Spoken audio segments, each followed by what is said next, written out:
কলকাতা আর মুম্বাইয়ের মধ্যে কালকে ম্যাচ হয়। কলকাতা ২০ ওভারে ২২০ রান করে, মোটামুটি একটা ভালো স্কোর করে। তাতে একবার মনে হয়েছিল যে কলকাতা বোধহয় ম্যাচটা জিতে যাবে, কারণ মুম্বাই ইন্ডিয়ান্সের প্রথম ম্যাচ আগামী ১৩ বছর থেকে জিততে পারছে না। তো সেই অনুযায়ী ভেবেছিলাম যে হয়তো কালকে কলকাতা জিতে যাবে। এবং যখন রিকিংটন আর শর্মাজি ব্যাটিং করতে আসলো, ভাই কি মারডানা মারলো, একদম বলের নকশাই চেঞ্জ করে দিয়েছে। বলে বলে ৬-৪ ৬-৪। আর এদিকে মাঝখানে তো কলকাতার ক্যাপ্টেন রাহানে সে তো ইনজুর্ড হয়ে যায়।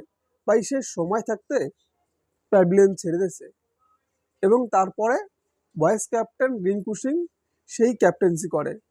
আর রিঙ্কু সিংয়ের এটা ডেবিউ ক্যাপ্টেন্সি আইপিএলে।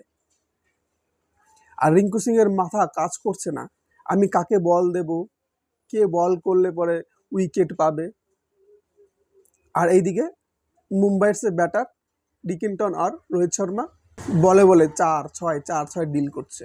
মুম্বাই ইন্ডিয়ান্স কি আগে থেকে ভেবে এসেছিল যে আমাদের সামনে এবার যে দলই আসবে এবং ওপেনিং ম্যাচে যে দলই আসবে তাকে উড়িয়ে দেবে? আমার তো মনে হয় তাই এরকমই হয়েছে। নাহলে পরে দেখো কালকের ম্যাচে রোহিত শর্মা কেমন রূপ নিয়েছে, ৩৮ বলে ৭৮। আর এইদিকে রিকিংটন ৪১ বলে ৮১ রান।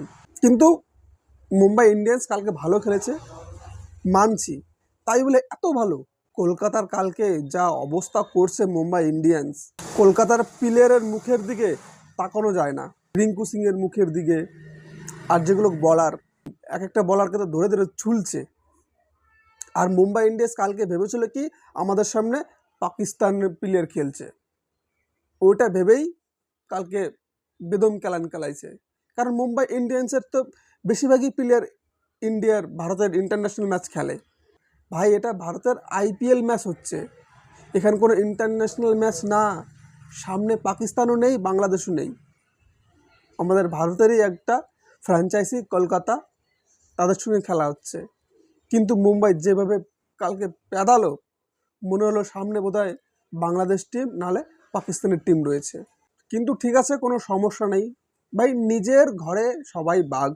কালকে কলকাতা টিম মুম্বাইতে গিয়ে খেলেছে, আর মুম্বাইওয়ালা কলকাতাকে পেয়ে নিজের ঘরে বসে বেশ ভালো মতো মুগুর দিচ্ছে। সময় আমাদেরও আসবে, আমরাও ডাকবো কলকাতা ইডেন গার্ডেনে, আমরাও সেদিন এরকম কচুশালা ছুলব। রেডি থাকো মুম্বাইয়ের ফ্যান্সগুলো। আর এইদিকে বিশেষ করে রোহিত শর্মা, ওয়াও, খুব সুন্দর খেলেছে রোহিত শর্মা। গত বছর যে আইপিএল খেলেছে ২০ ওভারে, আর এখন এই যে ২০ ওভারে আইপিএল খেলছে, ১ বছরের ডিফারেন্স। এর মধ্যে রোহিত শর্মা কোনো টি-20 ম্যাচ বা ২০ ওভারের ম্যাচ খেলেনি। এতদিন গ্যাপে আসার পর রোহিত শর্মা যে এত বিধ্বংসই খেলেছে, তার জন্য তার প্রশংসা করতে হবে। ওভারঅল মুম্বাই ইন্ডিয়ান্স কালকে ভালো খেলেছে, আর যারা ভালো খেলবে তারাই জিতবে। ঠিক আছে, আমরা কেকেআর এর সাপোর্টার, তো হেরেছি, স্বীকার করছি, মানছি হেরেছি, আমরাও বদলা নেব, রেডি থাকো।